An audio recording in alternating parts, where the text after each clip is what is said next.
प्रेरणास्पद कथा YouTube channel पर मैं धनंजय जैन आप सभी का हार्दिक अभिवादन करता हूँ। छोटी सी कहानी डीजे की जुबानी। दोस्तों, आज की कहानी एक पौराणिक कहानी है। कुबेर जी तीनों लोकों के अंदर सबसे ज्यादा धनवान थे। नामी कुबेर।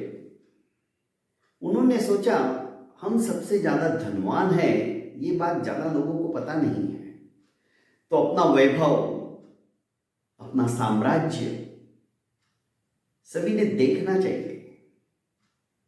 योजना बनाई और सोचने लगे कि चलो सबसे पहले भगवान शिव के पास चलता हूं। शिव के पास आए और कहने लगे कि प्रभु, आज तीनों लोगों के अंदर सर्वसंपन्न यदि कोई है तो मैं हूं, और मैं चाहता हूं कि इस खुशी के उपलक्ष्य में एक बहुत बड़े भोज का आयोजन करूं, जिसमें समस्त देवी देवताओं को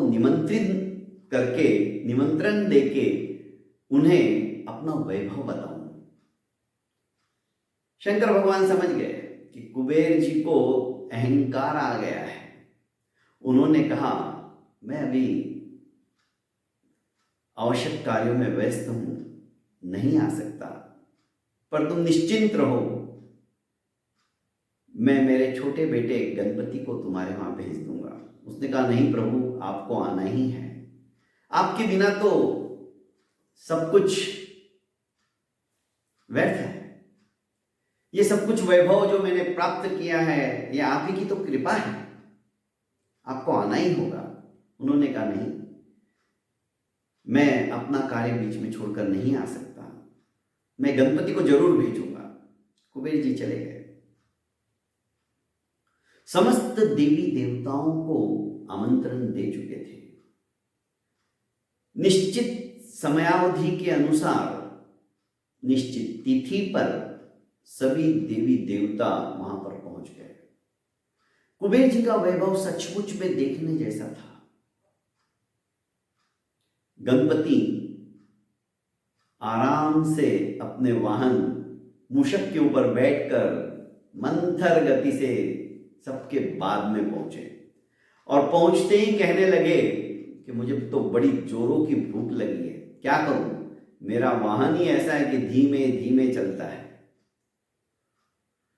कुबेर जी गणपति को लेकर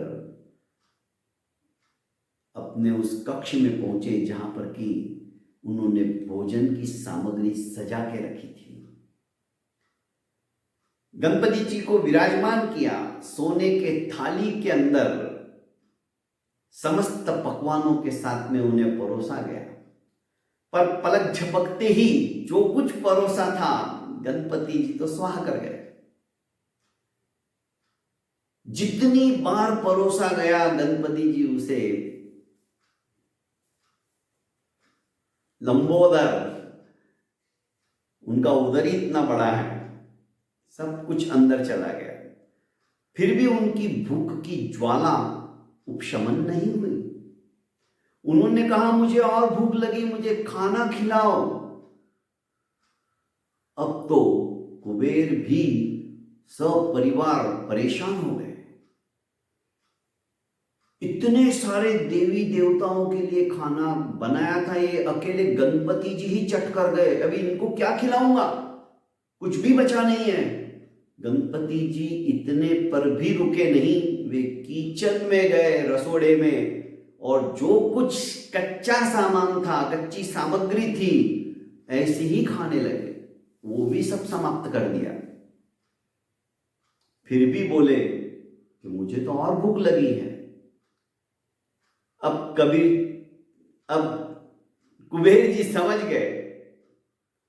कबीर जी ने भी इसीलिए तो कहा, गर्व न कीजिए है नरा, घमंड मत करो। कब किसका घमंड चूर चूर हो जाएगा बता नहीं सकते। ठीक इसी तरह कुबेर जी भी समझ गए कि मेरे अहंकार को समाप्त करने के लिए ही गणपति जी ने सब कुछ किया है। दोस्तों, कुबेर जी का अहंकार क्षणार्ध के अंदर चूर चूर हो गया, जो कि अपने आप को तीनों लोकों से सबसे बड़े साम्राज्य वाले समझते थे, धनाढ्य समझते थे, अपना वैभव दिखाना चाहते थे। अरे तुम क्या वैभव दिखाओगे, तुम तो पूरा पेट भर खाना भी नहीं खिला सकते हो। ये तमंचा गणेश जी ने मार दिया।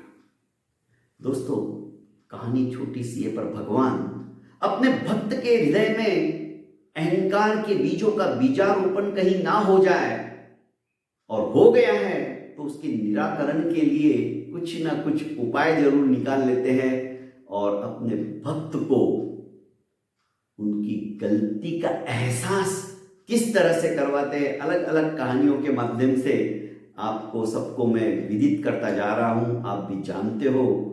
पर दोस्तों, जब तक आत्मा के गुणों को हम विकसित नहीं करेंगे, हमारा वैभव शून्य है। आत्मा का एक गुण भी हमारे हृदय के अंदर प्रस्थापित हो गया, देखिए आप संसार के सबसे बड़े वैभवशाली बन जाओगे। बस कुबेर जी की तरह यदि हमें भी वैभवशाली बनना है, ये बाहरी सामग्री से नहीं, भीतर की सामग्री से, आत्मा के सद्गुणों से अपने आप की उस पूंजी को यदि हम एकत्रित करते गए, तो सचमुच में हमारा यह मनुष्य जन्म पाना सफल एवं सार्थक हो जाएगा। बहुत बहुत धन्यवाद।